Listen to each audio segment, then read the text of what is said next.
All right. Happy Friday, everybody, and welcome back to another future-focused live Q&A. I am your host, Christopher Lind, and I'm looking forward to talking through some of the biggest things that have happened since last week in the world of at the intersection of business, tech, and people. So this week, I've got a lineup. We're going to be talking about a survey coming in about boardroom AI regrets related to decision making, some of the concerning trends around what's happening there.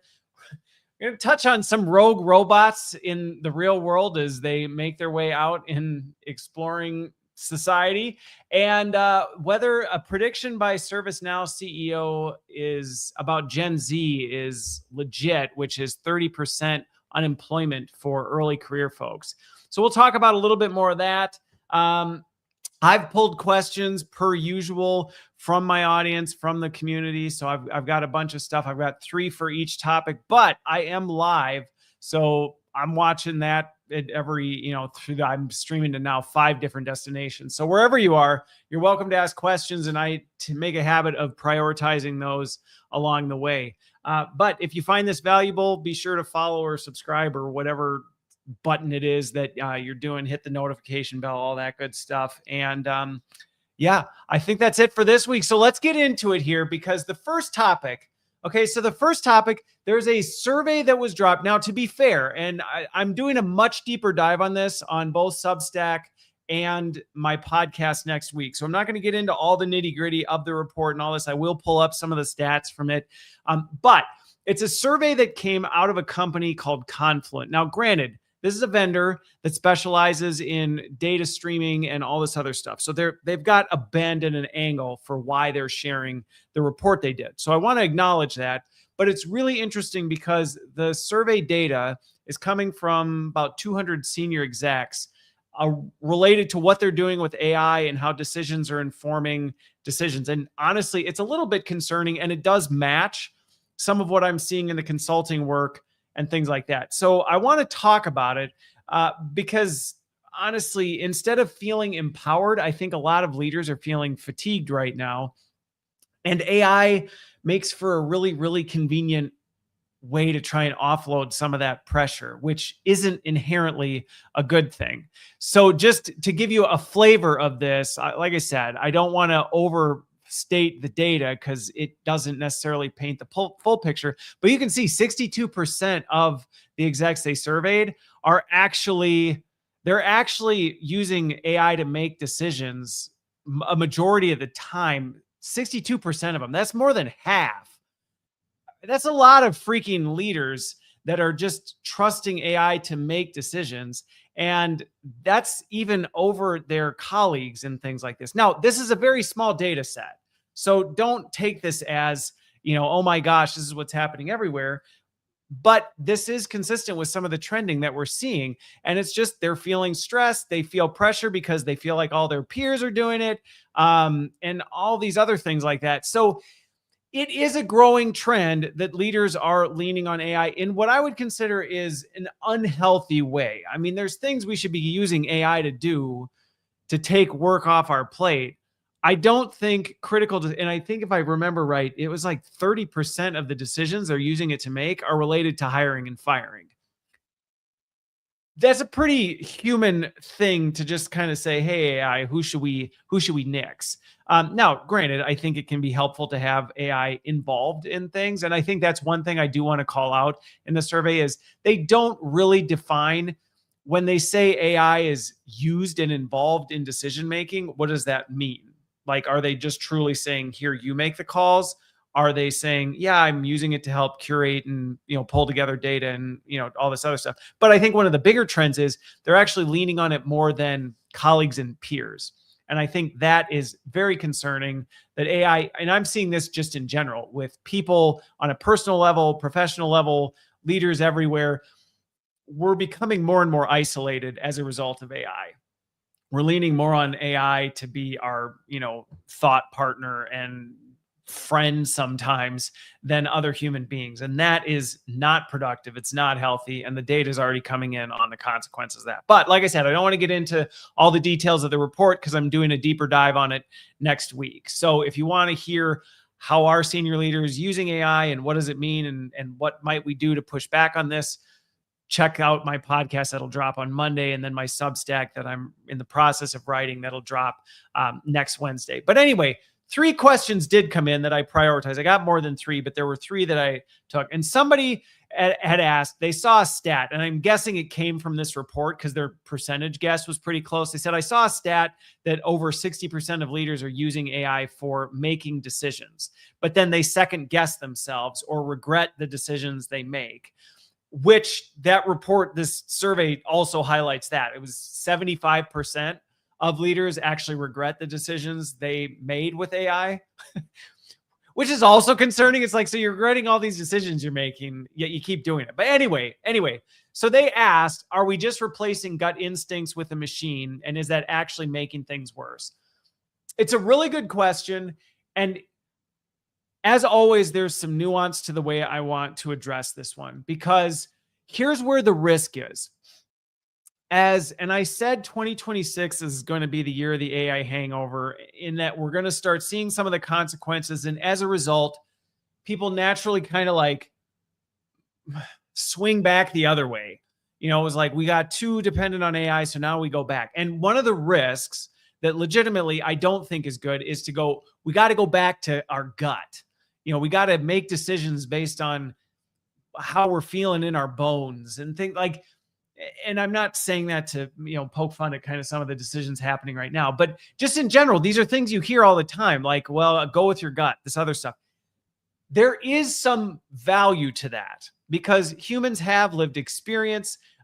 We can understand context. We have emotions, and like, we understand things differently than a machine does, to be fair. But going with the gut is not inherently a good thing.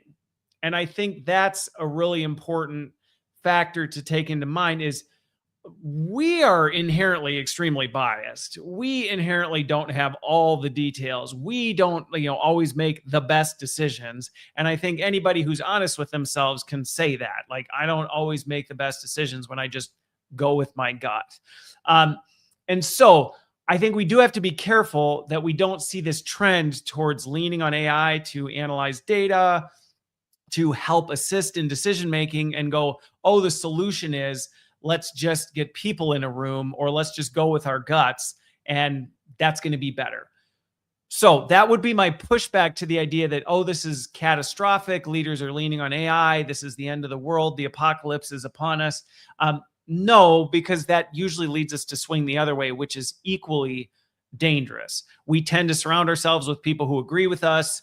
We tend to only take input from things we already think. We tend to not really want to go against things that would be difficult for us. Like, we have our own set of challenges. So used right, I think AI is actually a really helpful tool to,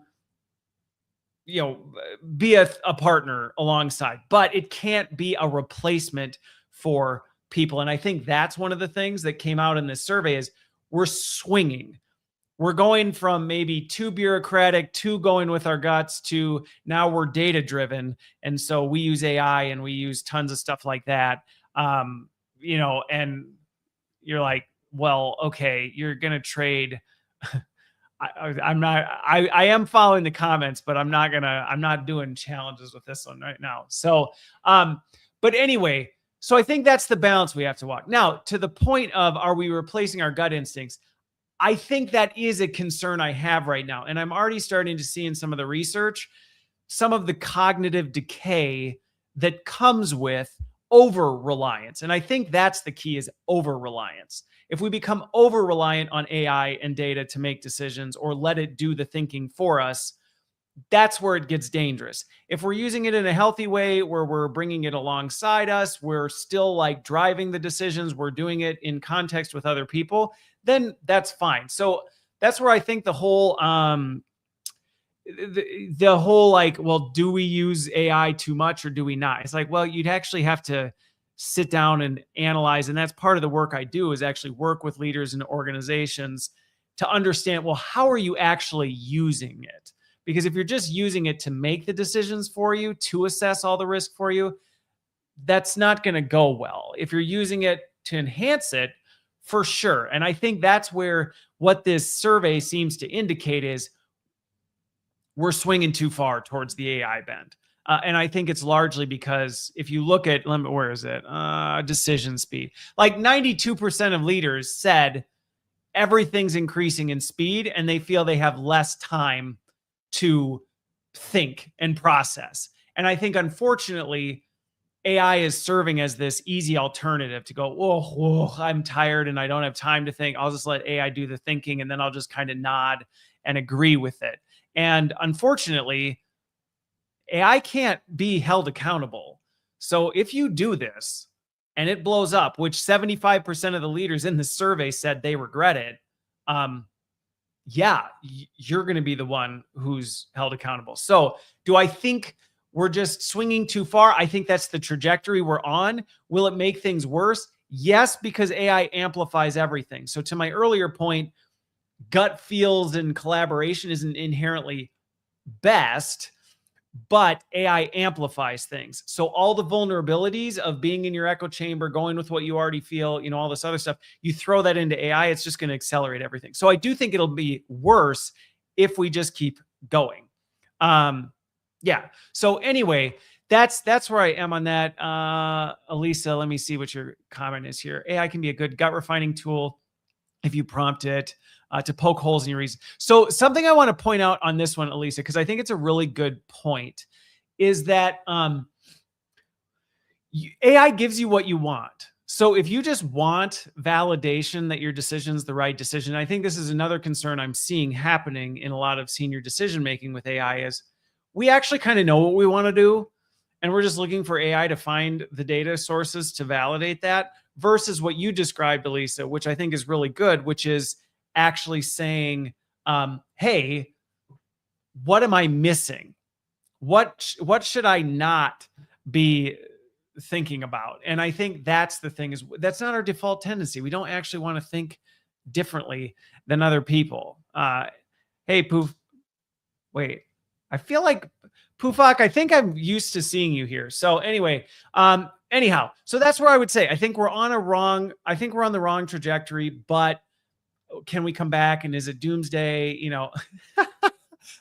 Yeah. Okay. You have been here, Pufak, with the blue eyes comments. All right. So let's move on to question 2 related to this one from Confluent. So with all this talk about AI in the boardroom, which is kind of the big topic of conversation right now, is it actually okay to let an LLM make major business choices?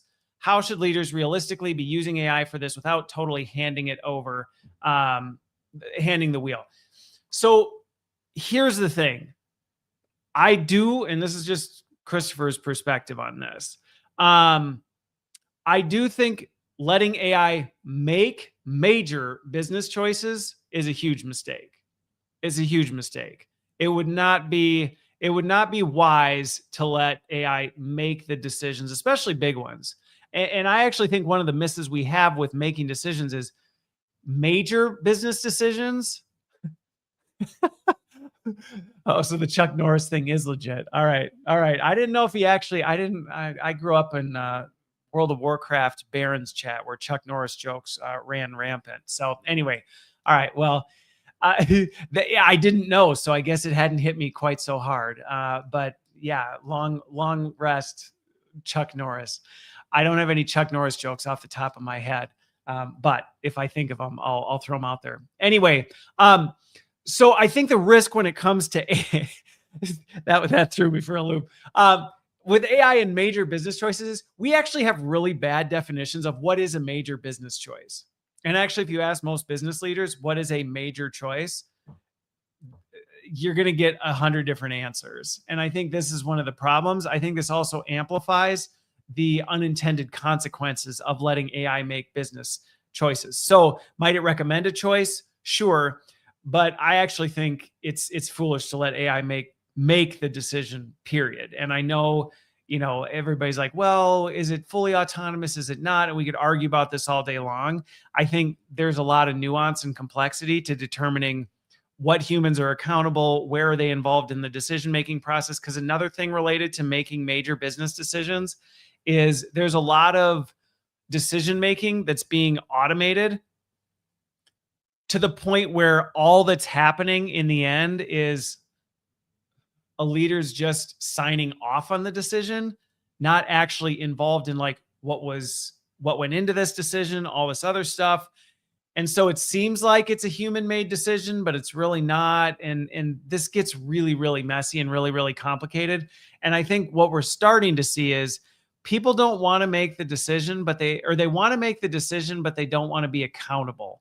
And this is where AI becomes extremely dangerous because we tend to go, well, I want to speed up the decision and have it make the decision for me. And if it succeeds, I want to take credit for it. But if it fails, I don't want to be responsible. And it doesn't work that way.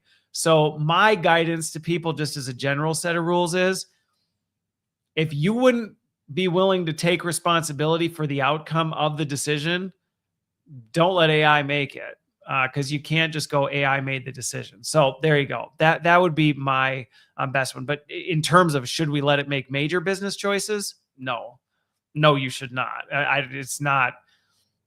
Absolutely not. I would not recommend that whatsoever. Okay, so the third one related to this, everybody seems stressed out about snap decisions these days. For some very good reasons. Yeah. Snap decisions seem to be everywhere with little to no consideration for the unintended consequences. And granted, I don't want to joke too much on that because I do think there's a lot more going into decisions than often some of the hype around it is. But we definitely are not putting the thought and consideration into it. And I think the bigger problem is people aren't willing to make we aren't willing to hold ourselves accountable to decisions. I'm fine with a snap decision, so long as when however the decision goes, you actually go, I did that. Like that was me. I opted for that. And that was one of the things in my corporate days that I had kind of a standing rule with my teams that if you aren't willing to take full responsibility for the decision, then, like you need to figure that out. Like if you're the decision maker, you're accountable for it and you have to be willing to take the heat, for whatever decision it is. So everyone's stressed about it. Yes. I'll address that one, chat Casey, in a second, because I think that's a really good comment. So the question was, do you think having real-time data streaming everywhere, this one actually ties to this one, Casey. Do I think having real-time streaming data everywhere is going to help us make better choices or pressure us to react faster? So I don't have a universal answer for this in general, because what I do see is this is very dependent on the person. Some people go completely paralyzed when they get overloaded with data. Other people just go off the chain, and some people make really, really bad decisions when they're overloaded with data. Some people totally freeze up. So I don't think you're going to see a universal, like this is how it'll go. But I do think as a general rule right now, the pressure, not just in the data making faster decisions, is that they are going to move faster, probably in dangerous ways. And I think the reason for that is we have this really dangerous tendency, and I see this just having worked in big corporate enterprises for a long time and being responsible for a lot of like data architecture. People tend to just think if you have more data, it's better.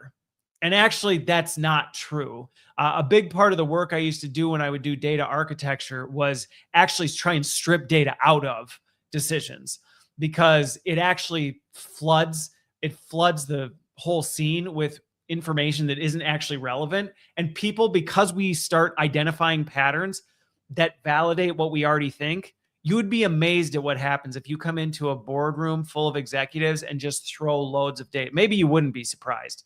But you throw loads of data, it can literally be completely inconsequential nonsense data. It can be artificially manufactured data. And you will watch people start to go, aha, see, I knew. And they'll like point at things and you're like, actually, that's not even real. But I guess this is how, and we don't even realize we're doing it. So I actually think this like super high speed, real time, like greater volumes of data is actually causing a lot of harm.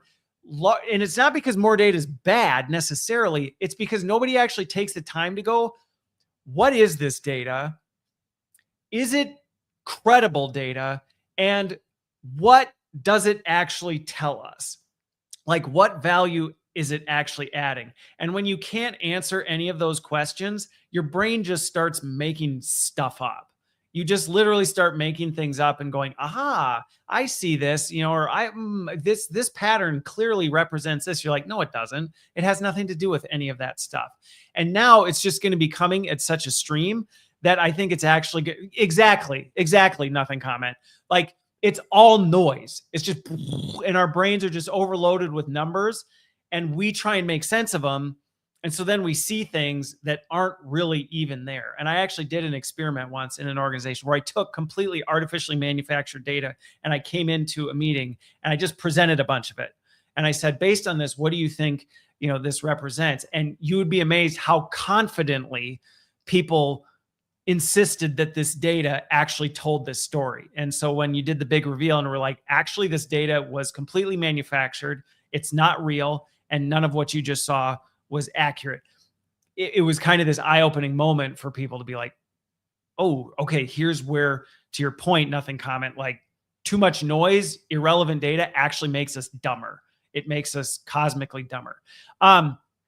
So chat Casey. So this is an interesting comment. And I think where this one goes, I'm actually really interested to watch. And it's something that I'm keeping tabs on. Because it affects everybody differently. Well, that's fair too. That's a fair comment too, Pains. Yeah. Well, maybe you don't know. Maybe you don't know what I'm saying is true. Maybe I'm making all of this up. Maybe I'm nothing but an AI avatar designed to mislead you, being fed by billionaires around the world. I don't know. Follow my stuff and then you'll get a feel for me. Anyway, Casey, what is interesting about this? Because I do talk about this because many people don't realize this is, and it sounds like you're more aware of this, that the systems we're on, the fact we're connected to everything all the time, indicates like if you're on a digital device, that information is being fed somewhere. Like, most people are horrified to find out, like, every Teams meeting you're on and everything you type in Teams, or, whatever thing your companies use, like, all of that's stored on the corporate servers. Like, if they want it, they can get it. Everything you DM and all this stuff. And so to your point, Casey, everything is being monitored. And historically, it hasn't been that big of a deal because there was just so much data. We were literally creating terabytes of data per minute. Nobody could go through it. I mean, yes, technically, if somebody really wanted to come after you, they could dig into it. And I was involved in HR all the time where, somebody would have a axe to grind with somebody and they'd go to IT and be like, pull up all of their history. And I want to find out everything they did. And, then they'd use that as grounds for firing them. So, right, whatever you're doing, and I tell people all the time, if you're on a digital device, you better be freaking careful because it's going somewhere. So don't do anything you wouldn't want to be like, yep, I did that. So anyway, but what's interesting, Casey, to your comment is you would think that would lead to people being on their best behavior. It doesn't always work that way. In fact, sometimes the whole, like, everything you do is being recorded actually leads people to make worse decisions and actually behave worse. See, Azara, in that they kind of go, well, everything I'm doing is on record anyway, so who cares? Or the fact they haven't got caught to date actually fuels their arrogance. And it's like, yeah, I've been doing all this and nothing's happened so far. So what do I care? Nothing's ever going to blow back on me. And I think that's actually one of the problems that I see is you start to think you're getting away with it until you're not. And I don't know, let's just say there's some redacted files that the whole United States and I think a large chunk of the world is up in arms over, that I think a lot of very powerful people thought, hey, I haven't gotten caught so far, so I got nothing to worry about. And until you're in the hot seat for stuff that you shouldn't have been doing in the first place. And so that's where I would say, just be really careful with what you're doing. But yeah, anyway, I think data makes better choices? it just depends. And I think that's why I do so much work to try and help organizations and people figure out what is noise and what is actually signal. What should you be paying attention to? Because it's different. Honestly, it's different in every org. You would think every org would be the same, or every industry would be. It's actually not. It's really weird the way data works, especially in a corporate environment. Okay, that's not what I'm gonna. Okay, so topic number 2. I actually got a little bit of a kick out of this one, largely because nobody ended up getting hurt. But so on the AI space, I have some good friends who are they're robotics engineers, and so they build robots, and we nerd out on like what's going on with humanoid robots, or even just robotics in general, and the intersection of that with AI.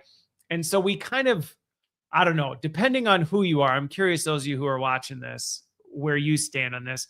Some people love this idea of this automated, frictionless future where there's robots everywhere and they're just doing everything for us. And I don't know what you would be doing then if you have robots doing everything. But anyway, that's been the promise we've all been sold. AI is going to be smarter than us. It's going to just make money and give us money, and we're going to have, universal basic compute, and we're all going to have robots that serve us and all this other stuff. But this last week, there were 2 actually pretty comical, like catastrophic failures of AI robots. And the first was, did anybody see it was at this like hot soup restaurant where they have these dancing robots that, are supposed to entertain you at the table. It was in California. And this robot, I mean, come on, you got a robot in a restaurant with nothing but hot soup? Like, bad idea. But anyway, this robot just starts flinging its arms and smashing hot soup all over the place. And the poor waitress is like trying to stop this thing. She's like wrestling it. She's got it by the handle, trying to pull it back. And I mean, we've all been in that moment where we've got a vibe to dance. We want to start jamming, and this robot had this moment, and it wanted to jam, and it did not want to stop. So, the rhythm is going to get you, and it got the robot, and it started wailing on the table. But then there was another one out in Philly. There's these autonomous bots. I don't know where folks live. So I don't know if you see these things, but these little delivery drivers are everywhere now. I watched one the other day that just decided to self-terminate. It just parked in the middle of a railroad track and just ended up, apparently didn't want to be a delivery driver anymore. But anyway, this one in Philadelphia this past week, like people don't like them. Like, they do not like them. These stupid little carts zooming all over the place. And so people are vandalizing them. They're kicking them. They're spray painting them. They're beating them up, all these things. So let's just say the robot revolution isn't going quite according to plan. And some of it is they're just malfunctioning, which if you talk to somebody who's actually built robots, you understand why the robot world is not advancing as fast as software. It is a heck of a lot harder to actually get the engineering feats of robotics to work. And so then to try and get AI to power them, like, they're hard enough to control with a remote. And if you've seen some of those bots that are controlled by somebody in a VR headset, they look like, I wouldn't want it washing my dishes. And that's with somebody controlling it. So imagine trying to get AI to do it. But anyway, so one of the questions came in. So seeing the videos of the restaurant robots smashing plates was just funny. And then the other bots kind of getting messed up in Philly. Are tech companies totally underestimating how messy and unpredictable the physical real world is? Yes. I will 100% say companies are grossly underestimating how complicated it is to build humanoid or any sort of robot that can perform any sort of task effectively. And I think where it gets underestimated, and this has to do a lot too with attrition, which I'll talk about in topic 3 with Gen Z, we don't appreciate the complexity of the real world. Things that we just take for granted and think are super easy, like, for example, picking up an order and delivering it to somebody's house. To us as humans, yes, it requires general intelligence, but it really doesn't. To us, it doesn't feel like a lot to pick up an order. And then even when the unexpected happens, we adapt pretty easily. Oh, there's a traffic jam. I'll just, go around here. the sidewalk's out, I'll just walk around it and figure out an alternative path. We don't really have to do much to think about that. Robots, it doesn't work that way at all. And so not only do you have to take that into account for the engineering of building the robot, like, can it even handle that kind of unexpected thing? Like, if you've seen these Waymo catastrophes where all of a sudden there's like a traffic jam of 40 Waymos jammed together, and you're like, what happened? Even just that, but like, robots, they fall over. If you ever watch the Chinese robot convention where they like do the Olympics or something like that, I mean, one of these robots tips and they're cooked. They just like lay there like a bug flipped on its back. So yes, we grossly underestimate how complex things are. We underestimate how frequently the unexpected happens. We think we understand how things are going to go, and then we don't. And so it's already hard enough to do that with AI. You now stack the complexity of the engineering challenge of robotics on top of it. It doesn't just like double the complexity. It's orders of magnitude that would bend most people's heads into knots. So that's where, when people are like, oh, the predictions are robots are going to be, commercially available to all of us by 2026. Well, I mean, they technically have been already. I mean, you can go buy a robot vacuum that'll go up over your thing. But here's a perfect example. Okay, actually, that's a perfect example. If anybody's ever had one of these robot vacuums, I don't know how many years it took before it was like they couldn't go over a transition strip. Okay. Like you had a room with two different floorings. These robot vacuums just like does not compute. They just couldn't function.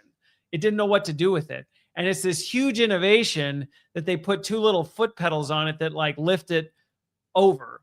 I think there's one now. It's not even going to make it to the market till 2027 or 2028 or something like that can go up like one stair for those kind of transitions. So that's a vacuum cleaner. Like, when's the last time you broke your brain trying to map out your vacuuming path for your living room?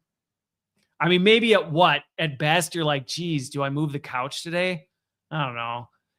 Like, that's maybe I can't get under the entertainment center. Like that's to us like an annoyance, and then we just figure it out. To a robot, it is infinitely more complicated. And that's where some of the hype around, but once we hit AGI and then ASI, it'll run 1,000 versions of it and figure it all out in nanoseconds. And you're like, right. And then it'll realize, oh, I don't have a hydraulic foot to do the thing that I just figured out. Let me go, throw myself into the bathtub type of a thing. It doesn't work it doesn't work that way. So anyway, the AI is already starting to hit some of a glass ceiling. The robotics, I think we're way further away from it. Okay.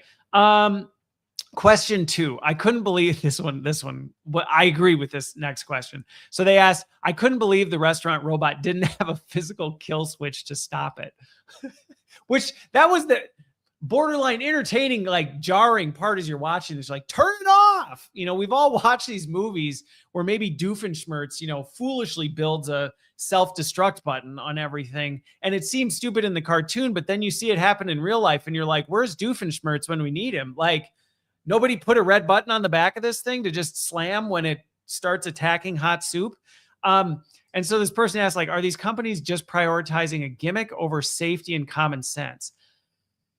Right now, a lot of times, yes. I will say, from what I'm watching in the robotic space, we are shifting trajectory a little bit. We do seem to be moving a little bit away from the gimmicky stuff. For a while, we were like obsessed with humanoid robots. We were just trying to make them be people. And it never works to try and make machines people. It just always goes sideways. And I think the robotics industry has started shifting a little bit, which is good. But it's still very gimmicky. I watched CES this year, and so many of the things I'm like, why? What does that actually do for us? Nothing. It doesn't really solve a problem. It's a total gimmick. And I think, unfortunately, that is still largely where things are at. And unfortunately, with robotics, especially when they start getting into big enough things, that's actually a major safety concern. Like we take for granted how much of a safety concern it is to have, because if you think about it, you don't want a robot that, picks up a water bottle and the gearbox malfunctions because it's too heavy. Otherwise, the robot's useless. If you have a humanoid robot that can't go get you a new hint, not terribly helpful. At the same time, the idea of it being able to deadlift more than you can might sound great. You can go ask it to go get all your groceries from Instacart off the front porch, but then that also means it's strong enough to like hit you hard enough to kill you. So there is this weird paradox we have to balance where you're like, oh, yeah, we want to make it strong enough to function, but not so strong it can happen. And I think actually that was the concerning part watching this robot freak out in this soup restaurant was, I mean, it was like slamming dishes and flinging plates. You're like, and the poor waitress trying to wrestle this thing, you could see she was having a hard time pull this thing back. And all it's trying to do is, dubstep. So imagine if it actually malfunctioned and just went berserk. You would not want to mess with it. So I do think right now there is still this, and it's because we haven't seen enough. I hate to say this, but we haven't seen enough consequences. We haven't seen enough things go sideways. And I wish we would learn our lesson without having to wait till somebody gets killed or hurt or, something goes really terribly wrong. But unfortunately, that seems to kind of be the direction we're going with some of this stuff is we're like, we'll just build it and it'll be fine. We saw this with autonomous vehicles. It was just like, it'll be great. And then it like starts running over kids. And we're like, oh, I guess we maybe shouldn't have gone with, we maybe should have gone with LiDAR instead of cameras because it doesn't really detect things right. Like it's that kind of stuff that we just don't quite pick up on. So yes, I think right now we're largely still in the gimmick state, especially with robotics. I think we're still in the gimmick state with software in many cases. A lot of the stuff that you see people coming out with, hey, I've created this new app that can do this for you. And you're like, when have I ever needed to do that before? Well, you haven't, but don't you want to now? And you're like, no, not really. So it's only worse with robots. Okay.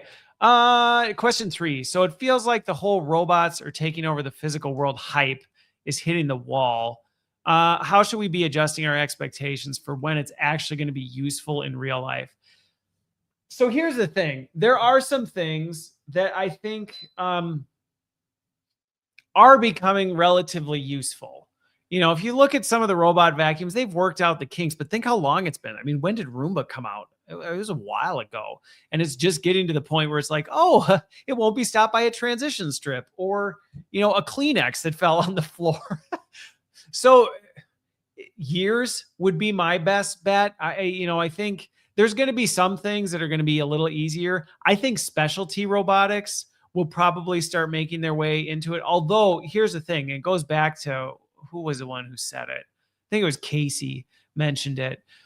I think people are getting a little more nervous about the idea of robots roaming around their house with cameras on all the time, monitoring and listening to everything. So, and I think that's the problem is for a robot to be effective, it has to have that world data. And that's not something you can really get without cameras, microphones, sensors, scanners. You can't really get that, especially if you're looking for like a mass consumer thing. If you're designing a robot, so I've done some work in like the manufacturing space. If you're designing a robot for the manufacturing floor where you know exactly where it's going to be permanently located there, and you're always going to be, you know exactly what the workflow is. It's still tough, but it's easier.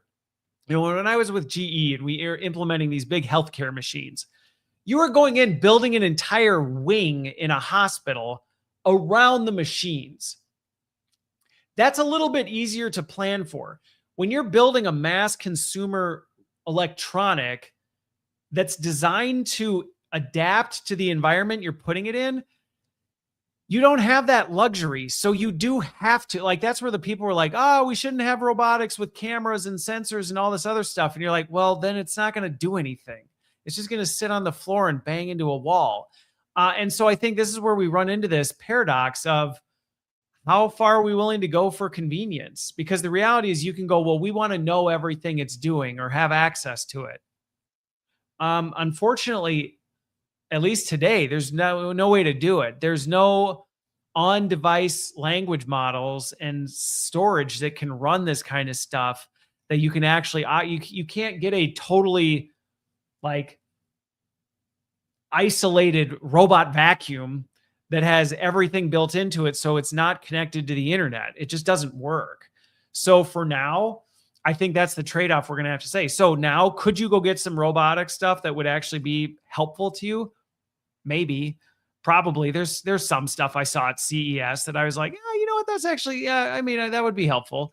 A lot of it was junk, but I think it's going to be a while. And I think how society, as we get our data practices together, I think that's going to largely determine whether people are actually comfortable with this crap around their personal life. So anyway, we'll see what happens, but I don't know. I feel like I talk to people. Some people are like all in on it. They would have robots remote controlled by people in third world countries all over their house if they could. I have other people who have like copper mesh built into their walls to stop radio frequency signals. So I've got people all over the map. So I don't think there's a universal answer to that one. Okay, so the third and final topic this week came from ServiceNow. So their CEO, Bill McDermott, he was on record. I hate these kind of statements because I just don't think they're helpful. But he was on CNBC and he threw out another one of these apocalyptic pictures of AI, which was basically, and this stat is just like, holy cow, why would you even say this? 30% unemployment, mid 30s in the next couple years as agents take over all of entry-level work. First of all, ServiceNow, I've done enough corporate work with them to know that like even their non-AI stuff isn't effective enough to cause 30+% unemployment. Okay. So the automated ServiceNow, I'm like, no, not there. And actually the data doesn't support it. So if you watched my podcast or read my article this week, hey, Striker Bandito, good to see you too. If you saw my stuff this week, the data is starting to come out that actually, yes, after ChatGPT was launched, there actually was a really big dip in early career, entry-level career stuff, like major dip.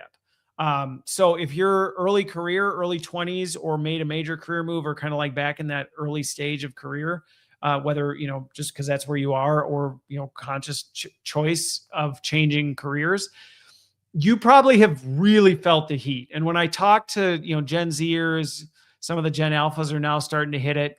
They're feeling this hard right now, where the market is really, really, really rough. It's rough in general, but it's especially rough for early career folks, where it's like, well, we don't need you anymore because now we have all these AI agents and we have all our seasoned senior professionals. And with AI, we don't need any entry-level stuff. That's starting to tip. That's actually starting to come back. So let me see what the questions are. But let me just say right now, if you buy Bill McDermott's apocalyptic, yes, I am actually a human being. Thank you for asking though. If you actually buy his hype, don't. Just don't. You're not gonna, if we see 30% plus unemployment in early career folks, we're all doomed. Literally, we're all doomed if that's where the employment market goes. So if he's right, he's screwed. The CEO of ServiceNow is screwed if that's actually where it goes. So any of these senior leaders that are like, oh yeah, we're going to watch everybody be unemployed. It's like, how stupid would that be to actually do that? Who the heck is going to buy your products? Actually, I got that. It was funny. It was one of the first times I came in to start the stream, and I already had a comment. But yeah, Vid 7872, I don't know who they are, but they said this, like, if nobody works, nobody's going to be around to buy the crap AI is making. And one of the weird parts about this is there's this massive spin up now of, it's so stupid. There's companies making products for AI agents. And it's just this like, could you possibly have the the snake eating its own tail any more than AI making products to sell to AI? It just doesn't make any sense. So anyway, um, let me just say, if don't buy into this doomsday stuff, not only because it would just be stupid and we'd all be screwed if it went this way, but the data is telling a different story. The data is telling a different story that yes, we did have a significant dip in early career hiring. A lot of companies bought the lie. We aren't going to need young people or early career people. AI is going to fill all the gaps. Couple of the big factors that are hitting this. Hey, happy Friday to you. A couple of the big things happening. The gray tsunami is coming. And well, yeah. So let me get to the questions because I think I'll end up answering this. I don't want to get into it. Okay. So this person asked, I saw the headline, 30% of Gen Z will be unemployed because of AI. But they picked up on this. They go, isn't there a lot of baby boomers who are going to be retiring soon? And what are companies going to do when all those baby boomers retire? And this is actually a major impending crisis for a lot of companies that everybody seems to kind of want to avoid or pretend it isn't here. And that's why there's so much pressure to make AI work. Actually, I'm in some of these meetings with senior leaders where they're going like, what are we going to do? Because there actually isn't a talent pipeline that can fill the void. And so they're starting to panic a little bit because these boomers are starting to retire. Like everybody's like, nah, they're never going to. They're going to stick around forever. They don't. And the really unfortunate part is a lot of them, and I don't like stereotypes. So this isn't everybody. So please, if you're a boomer, don't get offended. This isn't everybody. But there is kind of this trend of these folks that are reaching this age. And I mean, we all did it. You do it like the senior year of high school too. But like you get to the end of your career and then you just like one day wake up and go, I'm done. I'm not going to do this anymore. I've made enough money. I've saved enough. I've, locked enough cash up and certain things. I'm going to quit. And I was just on an advisory call recently with a leader, and they had like a mass exodus of boomers, like bam, bam, bam, bam, bam, bam. And they were not prepared for it. So this question of like, what happens when all these older workers retire? Isn't there going to be a gap? Yes, there absolutely is going to be a gap, because if you look at the gap between the labor force size of younger folks and the labor force size of more seasoned folks, it's massive. Like it's really big. And so even if we had 5% automation across all industries, we wouldn't close the gap. So this is a real challenge. And I think one of the other problems is, again, not to stereotype, but a lot of these more seasoned folks, they're investing all their time kind of in planning for their future, planning for what they're going to do. They're not thinking about how are we going to prepare the next generation. And if you talk to some of the Gen Xers, the millennials, my generation, you'll hear it. They're like, man, all these senior folks, they're just doing their thing. Like one day they're going to retire. We have no idea what to prepare for because they're not like preparing the next generation. It's just like they're going to leave and dump it on us. And not saying everybody, but that is another major trend. So yeah, that's why when I hear headlines like, oh, we're going to have 35% unemployment, I'm like, no, we're not, unless we all just really want to like collapse the world economy. Like it's just not realistic. It's not realistic when you actually look at the numbers. And that's the thing. Smaller population, labor workforce, larger population leaving, dying, retiring, like all this stuff. The numbers just aren't there. Now, people always, I will just tell you, people always ask, let me make sure this doesn't touch on any of the other, it doesn't. So the one question I always get this in the comments. So if you say it in the comments, I'm just going to proactively address it. If you watch this later, here you go. Everybody's always like, yeah, but what about all these layoffs? Companies are laying off people left and right. And I'm like, yes, I know. I'm not saying layoffs aren't happening all over the place. I'm just saying a lot of it is very specific areas. And it's also happening where companies got really arrogant. They overhired. They made projections based on unrealistic data. And so they just had way too many people that they didn't know what to do with. And now they don't want to admit, because heaven forbid a senior leader admit to making a mistake and say, this is actually on me. I misread the trajectory. I need to own up to it. We got to cut back. They won't. That's probably not going to happen. You'll see instances of it, but for the most part, it doesn't happen. So what's more convenient? Oh, well, with AI automation, AI agents are taking all this work. That's why we got rid of 30,000 people. Really? No, it's not. No, it's not. You're lying. You're lying. It may have been you overinvested in AI. You may have made some stupid decisions around AI, but AI agents are not magically doing all this work so that you can wipe out 40% of the labor force. It's just not happening. Look at every company that has over-indexed on AI agents.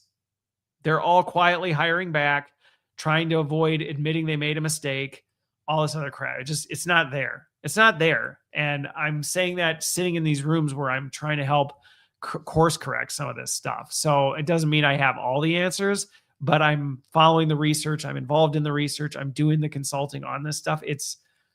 It's not what the headlines are representing. Now, does that mean you should just like sit back on your laurels and go, oh, we just got to wait this out. It'll be fine. Like, no,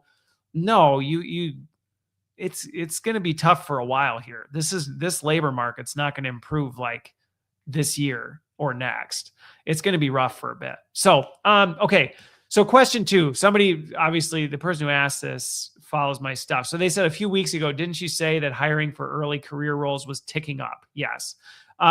If that's true, does that mean companies are realizing AI can't magically replace all those entry-level jobs like they thought? Yes and no. Yes, there is a growing recognition. Like I said just a little bit ago, some of these boomers are like, boof, they're leaving unexpectedly.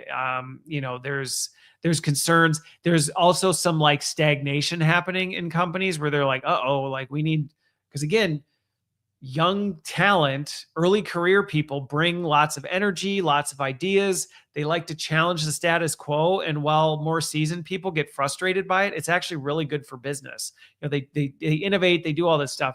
And so a lot of these big companies, they're starting to realize like, oh, we're getting kind of stagnant. And these startups are popping up, things like that. So there's a lot of factors that are contributing to it.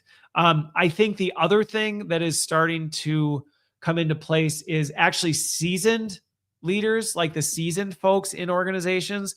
They're actually starting to push back against this whole like AI is somehow going to magically make us like hyper productive.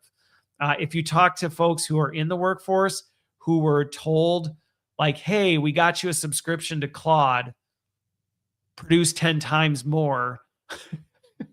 They're like, what? Like, it doesn't work that way. Like what was it? I can't remember which data report I was looking at. It was a massive one. And productivity's up like 0.3% or something like that. And it's projected to maybe increase to like 1.28% in the next 3 years.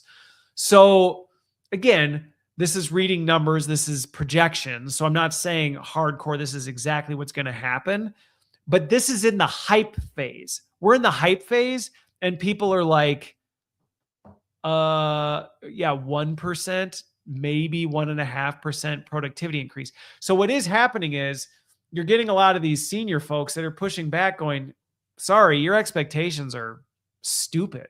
Like I cannot deliver on this. And that's actually also resulting in some of this early career jobs starting to open back up. So that can be something else for those of you who aren't early career. If you're more seasoned and you're feeling the speak up about it, because you actually can play a role. Because when enough people start complaining, companies do, like if you start pushing back and going, I can only do this much, like this is how much I can do. AI doesn't magically fill these gaps. And you start educating your leaders, it is starting to open up the pipeline. Now, granted, it's not like the hockey stick curve. Okay. So last week when I covered the data on this, it's not like early career it dipped really significantly. I don't think I still have the chart, but anyway, it dips fairly significantly. It's starting to creep back up. It's not like we're even back to where it was pre ChatGPT release. So we're not out of the water yet. But it's moving back in the right direction. And just based on the anecdotal conversations I'm having, there is this growing recognition. So it's fun. Sidebar, birth of shark. You're actually not the first person that brought this to my attention. So I actually, somebody else said that too. I thought it was a troll. Somebody brought it up earlier. I don't know the story behind it. So anyway, but I did grow up in the Chuck Norris days, very much. What was it? Walker, Texas Ranger. Watched that a lot as a kid. Anyway, so we're not out of the woods. I guess I would say that. Do I think we're at least moving back up in the right direction? Yes. And so I think that's good. We've got a long ways to go to course correct. I think this is one of probably the most disappointing things that I've seen over the last couple years, is going back to unintended consequences. If you follow my stuff for long, you know I talk about unintended consequences a lot. I think one of the really unfortunate parts is a lot of decisions, whether you're into geopolitics, whether you're into tech, whether you're into business, whether you're into, whatever, it's a lot harder to clean up messes than it is to make them. I've got a whole bunch of kids, and I mean, even they'll tell you that, like, the messes they make, it takes them longer to clean them up than it does to make them. And I actually think that's one of the unfortunate parts, is these past few years, we've made some big messes, like really big messes already. And a lot of them we haven't even uncovered yet. Like, these things are starting to pop up and people are like, uh-oh, this is bad. And right now, I can tell you right now, a lot of this stuff isn't even making the headlines yet, because organizations are in damage control mode, trying to figure out how they keep caps on this stuff before this stuff hits the street. Because they don't want to tank the market's already, exactly, Stryker. Like, that is the problem. There's just a lot of people that are just making stupid decisions right now. And it's going to cost us. We're going to have to be digging ourselves out of this hole for a while. But I don't know. Depending on the day you catch me, I'm either really optimistic that we'll get through it, and then there's other days I'm like, we might have cooked ourselves. We might have cooked ourselves on this one. It's rough. So anyway, we'll see where it goes. But all I can say, when I say we're not out of the woods and it's probably going to get worse before it gets better, it is, because a lot of this stuff just isn't public because of the fact that nobody wants to spook the streets. And all these companies are largely riding on shareholder dollars. They're riding on venture dollars and shareholder dollars. And so nobody wants to be like, so who was it the other day?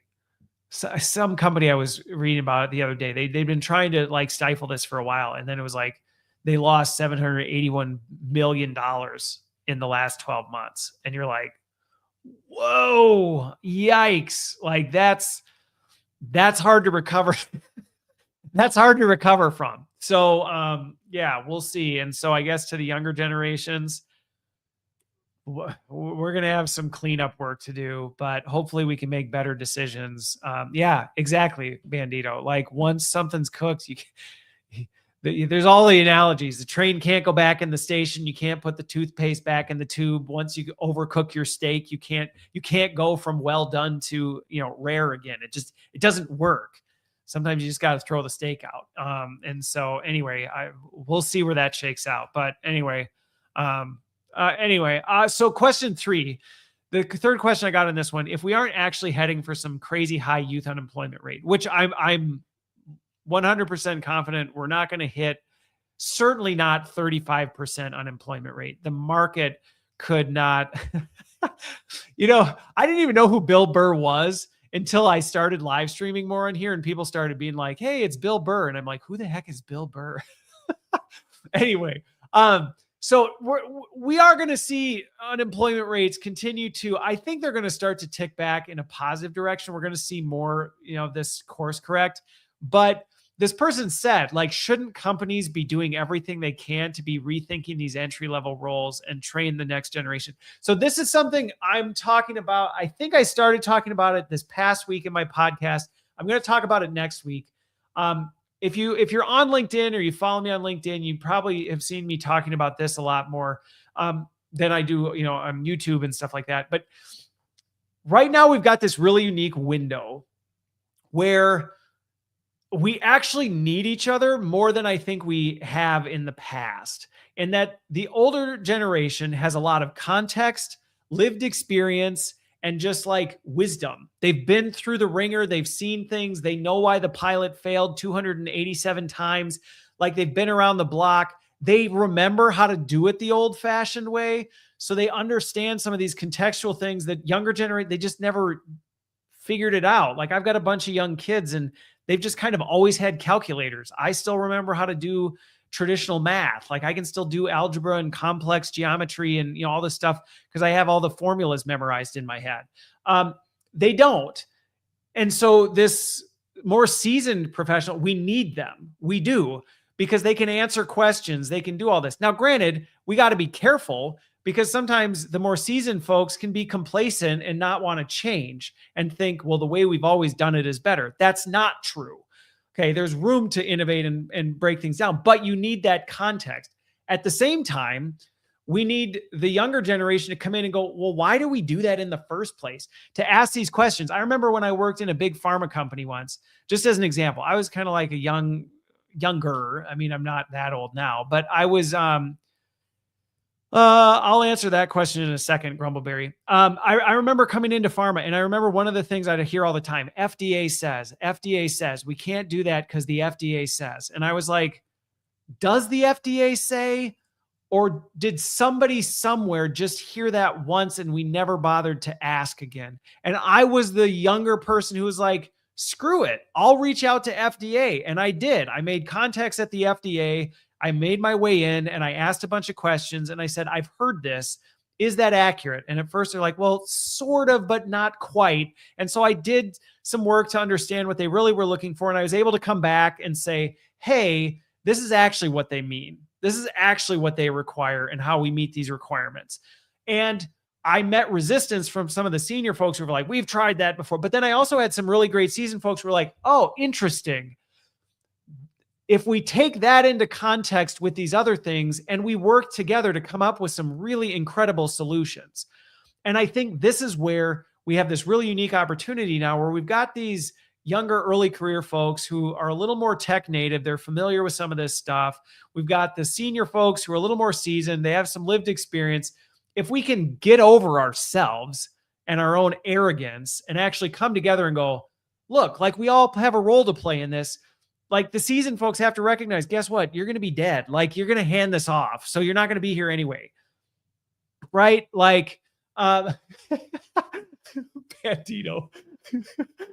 Yeah. Well, anyway, so you got to recognize they're going to carry the bag. So even if they're going to make some mistakes, guess what? You made some mistakes when you took over too, right? You did too. So right now we actually have this unique opportunity, and I'm doing a lot of work to try and help companies re-engineer roles to kind of say, how do we take the best of the seasoned, senior folks and what really matters, what they know is important?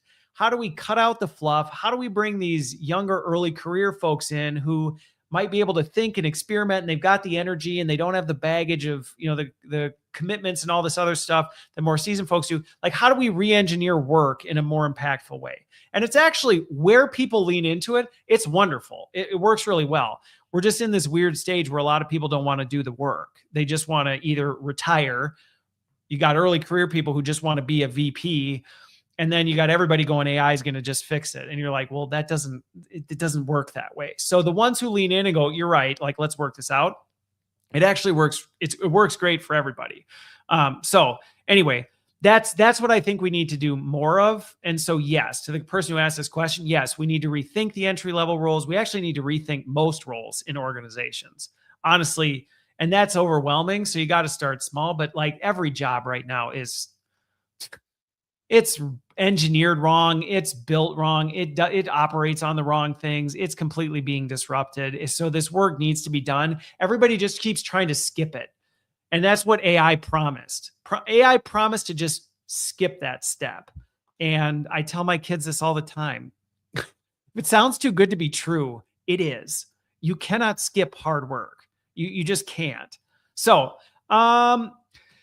So Grumbleberry, okay, you asked a couple questions. So I love the community questions. So let me answer this one. Do I ever get tired of how slow the success of our economy is?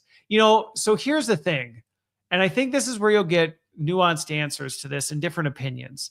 For certain people, they're going to say, well, the economy is the best it's ever been and it's booming. And like, I'm having great success with this kind of stuff. And then you'll have people that literally are like, the American dream is dead. Like, it doesn't matter how hard you work, how hard you try, how smart you are, how connected you are. It's just an uphill climb. And I think there's truth in both of them. I made a post on Substack today where I'm like, we don't handle the truth well. We tend to just go for oversimplified versions that validate what we say. So, do I get tired of sometimes? Here's what I would say I get tired of. I get tired of people constantly trying to skip the hard work. Everybody wants the shortcut. Everybody wants the success without the grind. They want, the responsibility without the accountability. They want the wealth without the like making sure everybody's taken care of. They want to fend for themselves, but they also want the support and benefit of the community. And I get frustrated with that. Like, everybody wants to just, I want it best for me at the expense of others. I do get really frustrated with that. And I actually think that actually is part of what is stifling our economy, is that you have the haves and the have-nots in that gap. Just, this isn't a political statement. You just study the data on it. The gap is widening. If you look at what's happened since the 80s, the gap between the haves and the have-nots is growing just wider and wider and wider. And so I think that's actually a big part of the problem, is people are just kind of out for themselves, and it's not going well. And I get really tired of that. I do get really tired of that. And so, will we course correct? I feel like that's part of why I create the content I do, is I'm trying to encourage all of us to go, okay, like, yeah, you can win and so can everybody else. It is possible to do that. And I've worked with organizations where when we focus on raising the tides for everybody, the tides go up a little bit slower than if you just go, how do I just get mine at the expense of everybody else? Well, your tides might go up, but everybody else's go down. In the end, everybody loses. The tides seem to go up slower when you try and bring everybody along, but everybody wins. And I feel like sometimes people are like, yeah, but then I won't be successful if I bring others along. And it's like, it doesn't work that way.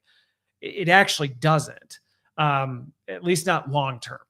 So, okay, then you had this other question.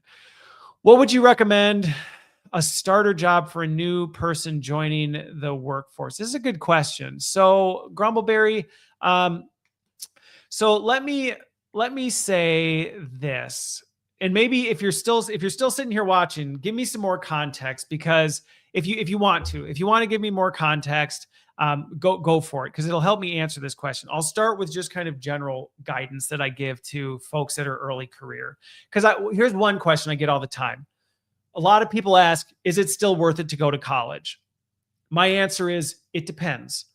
And it also depends on what you want to do with it. Is the traditional model of everybody should finish high school, then go off and get a college degree, is that sustainable? It's not.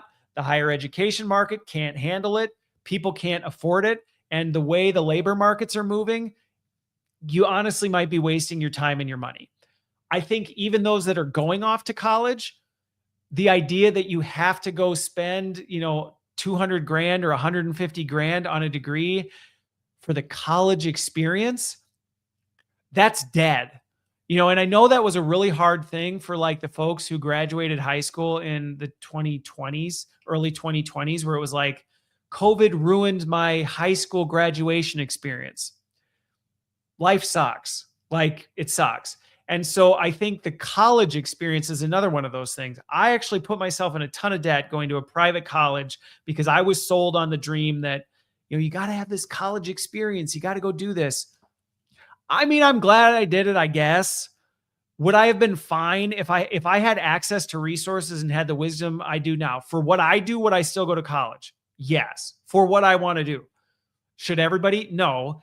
Would I go to like Coursera's, University of Illinois online program and pay 20 grand for a bachelor's degree or 30 grand for a bachelor's degree to get it from the U of I and get all the credentials and get all the stuff, you better believe it. You better believe that is what I would do. I would not have gone and spent 35 grand a year plus room and board and all this crap for I wouldn't do that ever again. Now, are there some folks who go off to Stanford and whatever? I mean, everybody's situation is different, but this whole idea that everybody should go have the college experience and rack up a bunch of debt because that's what you do in your early 20s, don't. Okay. Okay. That's super helpful context, Grumbleberry. Okay. So then here's the other thing. So one, like, don't, if you're a high school graduate, don't buy the lie that you have to go to get a college degree. If you really want a college degree, there are affordable solutions that get you a legitimate one. Okay. You can still get one. So don't do all that. I'll answer that question to Mouse House because I don't fully. I see where you're coming from, but I've got a different perspective on it. Now there are lots of actual. Again, I don't know what you like doing, Grumbleberry, but if you like, if you're interested, I have somebody who they went to school for a marketing degree. They got a marketing degree. Not the best time to be an entry-level marketing person. Okay, it's just not. And now they got a job with a certification. They got an apprenticeship through an organization that now they're installing HVAC units and stuff, and they love it. It's great. It's not what they necessarily want to do forever, but they were able to get a job that paid fairly well, actually really well. They were able to do it really quick, and actually to some degree, it was like, boom, like they figured it out. And actually, same thing right now, these data centers, as much as people hate data centers, and I personally am not a huge fan of all the data centers popping up, you can actually go get like certified as a data center installer, and you can get really good work, which I remember right out of college, I traveled 285 days out of the year. I was in hotels all the time. Why? I was single. I didn't care. Like, it didn't matter. And I saved a ton of money doing it. That's how I was able to pay off my stupid college debt. So there are a lot of these opportunities. I have somebody else who said the tech industry right now, as much as everybody's like, oh, coders are dead, AI is going to replace coding. Not necessarily. You can go through some of these boot camps and they'll actually like fit you right into a tech company. So the idea, you used to have to go get, like, I almost did. I almost went to MIT to do my computer science degree and all this stuff. I ended up pulling out of it. But anyway, like, that's what I was going to do. You don't really have to do that anymore. They're kind of realizing that coding is better learned on the job anyway. So, if you like the trades, if you like some of these like jobs in like the manufacturing industry right now, they cannot find people to save their life. I've got some clients who are like desperate for workers. They cannot find them anywhere. And they don't require college degrees. Now, a lot of people I encourage, because we still are in this world where a college degree is still seen as a baseline and whatever. And I have somebody who, they ended up doing this. They now, I think they're like an engine. They like repair engines. They're a repair engine mechanic. But once they got started, they actually then started an online college degree program for like 30 grand, and they're going to finish their bachelor's degree in a few years. So they still have it. They just decided, like, I might as well do it. I'm going to do it different. So there's some options. There really are some options. It's not like, well, either you get a college degree or you're going to work at McDonald's the rest of your life. That's actually not the case. Sometimes it just requires getting creative and talking to people. If you're not on LinkedIn, I know people are like, LinkedIn, I don't get LinkedIn. What's the point of LinkedIn? You actually can connect with a lot of people and be like, hey, I'm looking to learn more about this industry. And there's tons of seasoned people who love to just talk and hang out and tell people like, hey, here's the truth of this stuff. I mean, even back in my GE days, I don't work there anymore. We were always looking for service engineers. We were always looking for service engineers to come in and work on airplane engines, to come work on like these CT scanners. And a lot of times a college degree was not required because we were looking for somebody who could come in and learn the trade and actually figure out how to do this kind of stuff. And it was a very, very lucrative career. I know like electricians, plumbers, like that kind of stuff, like it is booming right now, like booming right now. You go get a trade license and you can do really well right now. So yeah. So if you want to make Grumbleberry, if you want to make more, I would definitely look into like the electrical space right now. And the reason for it is there's a ton going on with data centers. There's a ton going on with like just in general, like standing up a lot of this stuff, and they need people and it pays well. Like I know somebody who they're like a couple years out of high school and they're making like 125 grand a year going around installing this stuff, and they're new. It's like their first or second year or something like that. So, and they have no real expenses. There's like 5 of them living on site. And granted, it's a life. It's not one you would want to do for a long time. I mean, to my point, I traveled 285 days out of the year out of early in my career, and it was fine. It sucked. I'm glad I don't do it anymore. But for that season of life, I socked away a lot of cash. I didn't really have any expenses, and the companies took care of me pretty well. So I would definitely look into. I don't off the top of my head, but if you want, follow up with me. Yeah, there's another one, Bandito. Welders. Oh, you're from Wisconsin. Okay, I'm from Wisconsin too. Welders, that's another one. Okay, like if you could find somebody who could teach you how to weld, you could do really, really, really well right now. Anything in like that manufacturing, like there are some things. So let me do a little digging for you on that, Grumbleberry. But if you like that kind of stuff, if you're into hands-on type work, you can do really, really well. You can do really, really well. So don't be discouraged. And like I said, the job market's there. Like I have to look back who it was.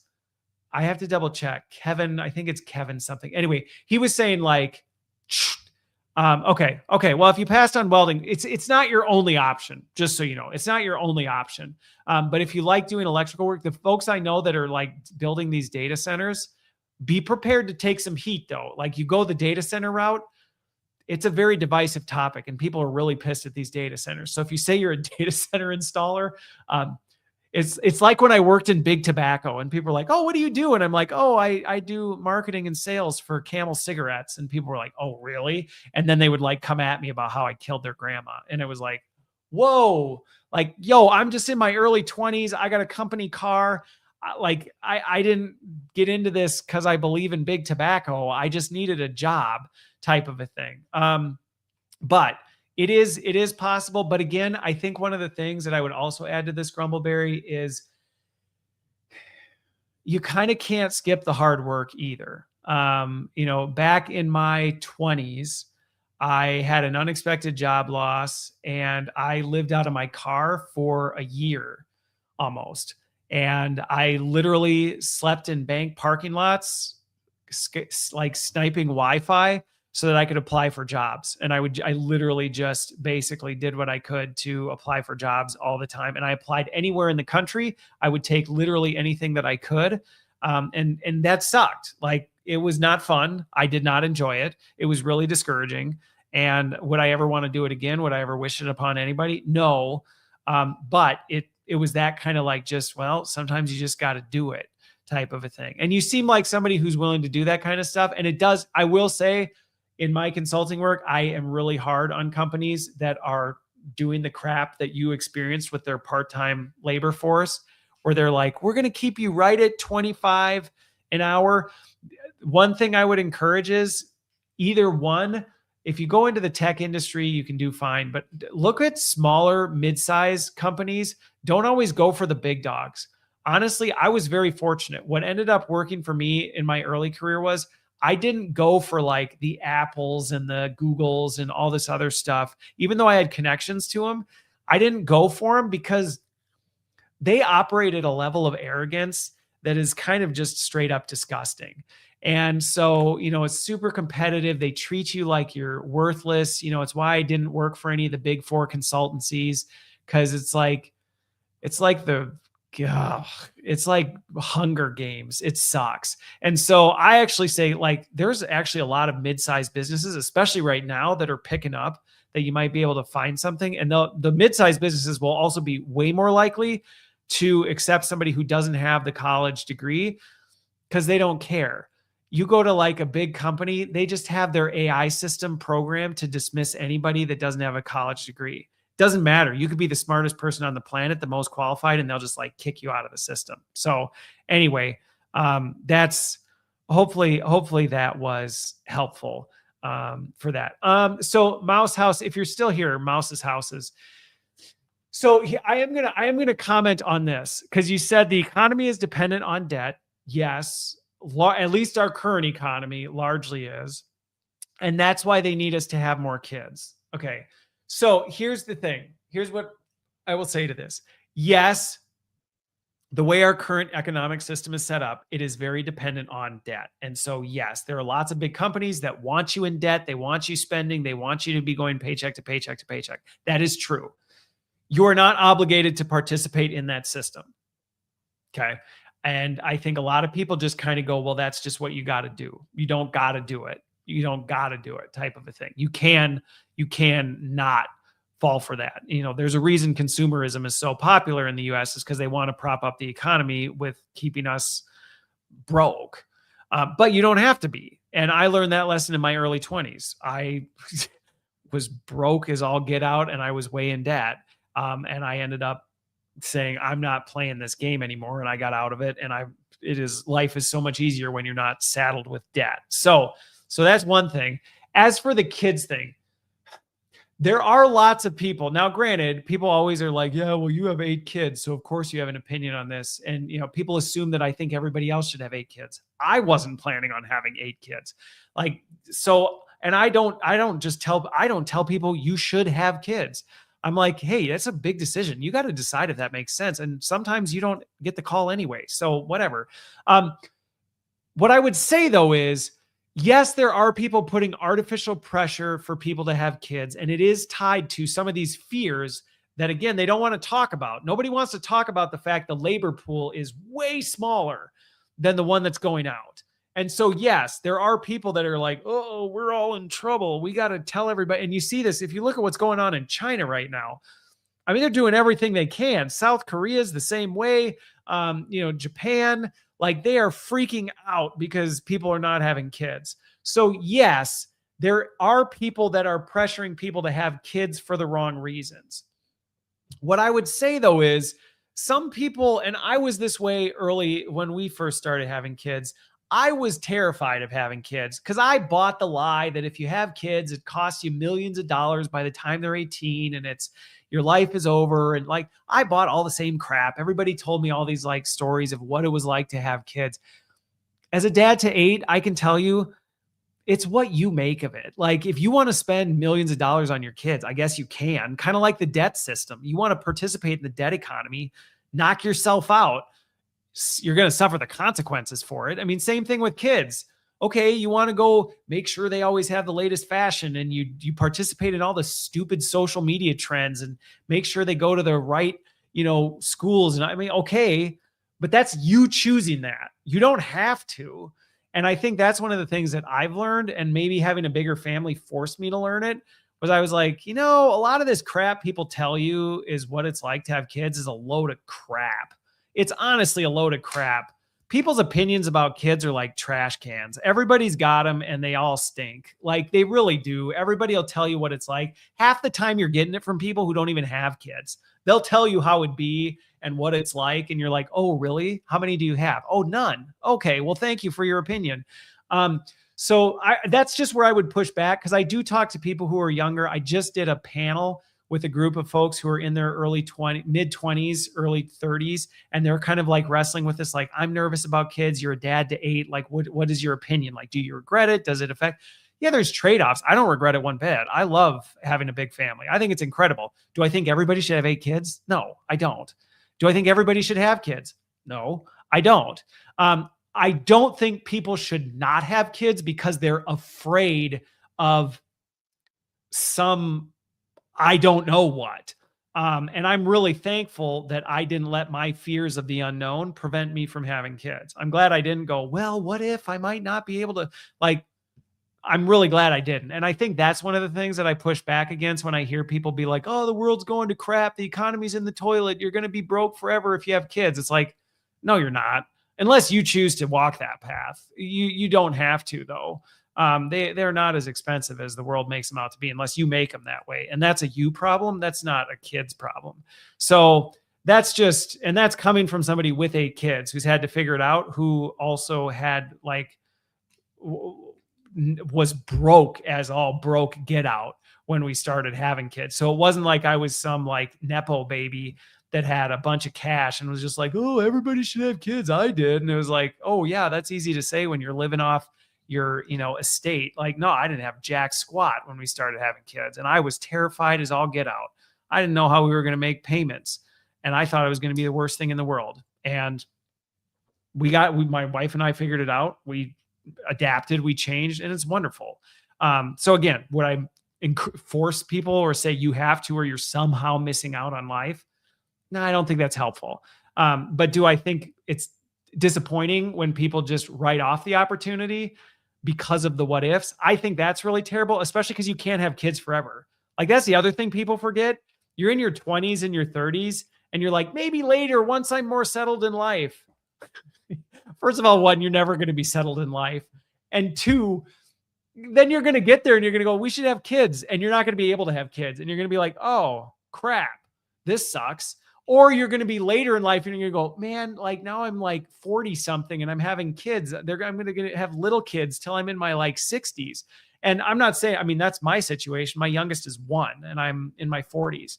So I'm going to have kids around for a long time. And that's not bad. I'm just saying, I hear it all the time where people are like, maybe later. And I'm like, yeah, okay. Keep dreaming. That's like saying, I'll do this once I achieve this milestone. Like, yeah, okay. And then what happens if you never achieve that milestone? You're just not going to do it because of some what if. Don't live your life like that. Honestly, I grew up in a funeral home. Life is short. You're going to die before you know it. Don't miss out on opportunities because you're scared of something that the boogeyman or something somebody told you somewhere once. Just don't. Okay. So Dustin, I think it's lucrative for businesses when people choose to delay so yeah, and I actually think this is actually a really good point, Dustin. And I actually think this is and again, the truth is far more complicated than people like to admit. So people ask me all the time, so is it this? Are people trying to force us to have kids to be in debt? Or are they trying to manipulate us in this way? I'm like, both. They're going to try and take your money from every single angle. Okay. That's the problem with, that's the downside to greed is it's like, I just want your cash and I'll take it in whatever way I can get it. So if you don't have kids, great. I don't want you to have kids because I want you out there blowing everything you've got on crap you don't need that isn't going to make you happy, but I'm going to keep selling you the lie that if you just buy enough stuff, then you'll finally be happy. Because then you'll blow all that money on stuff. And then you actually will never achieve the financial goals you have that you promised yourself. You'd have kids once you got there, right? They want that. On the flip side, though, I think that, and Dustin, I think that's the point you're bringing up. Companies win when they get you to not have kids. They win when they get you to have a bunch of kids. They will find ways to exploit and manipulate you into anything. And that's why I say it's a very personal decision that people have to lean into. And yeah, your concerns should weigh into it. Just don't completely write things off because you're afraid of the what ifs. Well, what if? Well, you could die tomorrow. You are statistically more likely to die tomorrow than to make it to 85. So what? So are you going to not do anything because you might die tomorrow? No, that's not how you live your life. So don't do that with other stuff either. And I think going back to on both cases, whether it's don't have kids, have kids, you don't have to participate in the debt economy. You don't.